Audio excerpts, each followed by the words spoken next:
Hi, welcome to the first lesson in Dance for Everybody. My name is Dr. Sandy Kimbrough, and I'm an associate professor at Texas A&M University in Commerce. There, I oversee the teacher preparation program in physical education, and I've also enjoyed teaching all varieties of dance, or many varieties of dance, I should say, for the last 20 plus years. This first lesson or this first assignment is called Rhythm, Music, and Movement. So if you're following along on the syllabus or the outline, you're going to have a PDF document that accompanies this video, and then you're going to have a video clip to watch and a quiz to complete. So this is really just an introduction to rhythm, music, and movement. So I hope that you're excited about getting started thinking about how to incorporate rhythm and music and movement into your physical education classes. This is kind of outline of where we're going in this lesson. We're going to talk about music selection in terms of several different topics: the audience, the duration, the complexity, and the purpose of the music. So I'll just briefly touch on each of those in the next several slides, and then get into them a little bit more. Obviously, the first thing you want to consider when it comes to your audience is the lyrics. There are a lot of great songs out there on the radio, but there are a lot of songs that the lyrics are not so great. If you are teaching, for example, elementary PE, there are definitely some objectionable lyrics that you might want to avoid.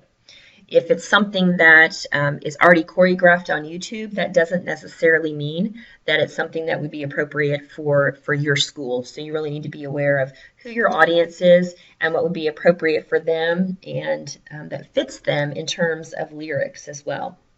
So you need to be sure to consider the lyrics.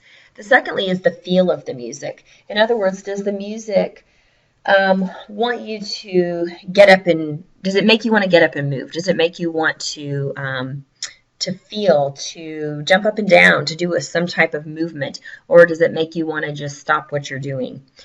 If it's a song that you're going to be using a lot, think about if it's going to be annoying or screechy. Think about how the students will react to it. Does it make them want to move? Is it something that they can relate to or that they can understand the feel of the music? Let me go back to lyrics for a second. So a lot of times a song you may hear on the radio may not be appropriate, but there might be a Kids Bop version where you can find appropriate lyrics. Something else to consider is you may have a song that is not in English. You need to get those lyrics checked as well and make sure that they're not saying anything that would be inappropriate based on your audience. So you can check and see there are lots of different versions of songs, and there may be one that'll work for your teaching situation.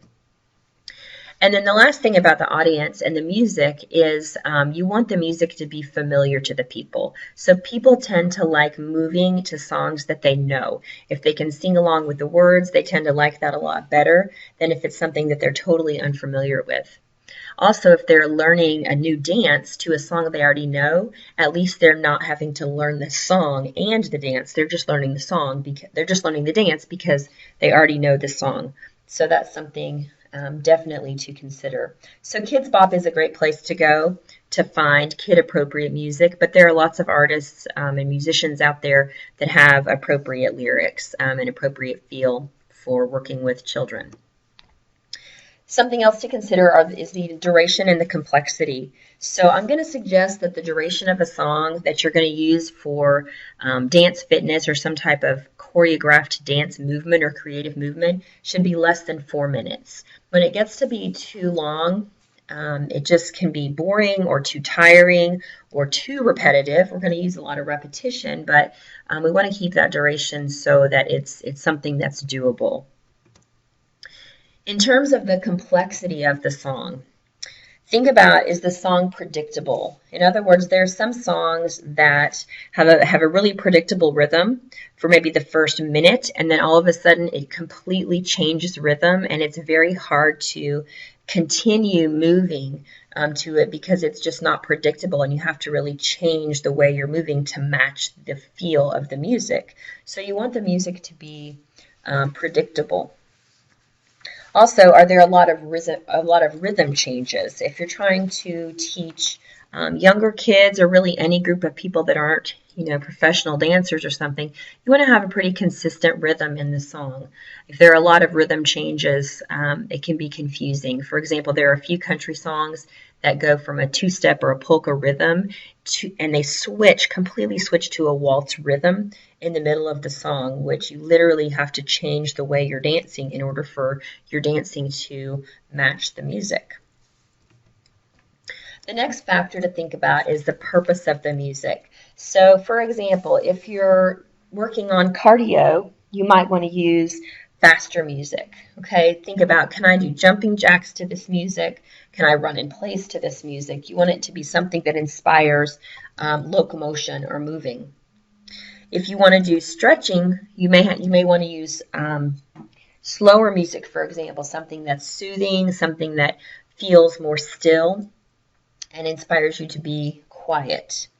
If you're trying to do something where you're really emphasizing the rhythm, the creation of rhythm or the maintenance of a rhythm, like drumming or clapping, you want to make sure that it has a clear beat. Okay, if people can just naturally want to clap along or tap their toe or drum to the song, that tells you that this has a really good rhythm. So test out the movement that you want to do with the song. For muscular endurance, think about the exercise that you want to do. For example, if you want to be able to do squats to a song, literally try it. Because sometimes you'll hear a song on the radio or just hear a song and think, oh, that's a great workout song.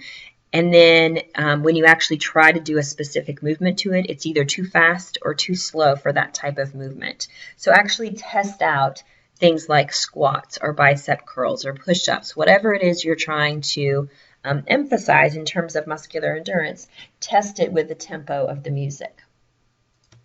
So you always want to test the movements before you begin, or before you decide this is a song that would work for something.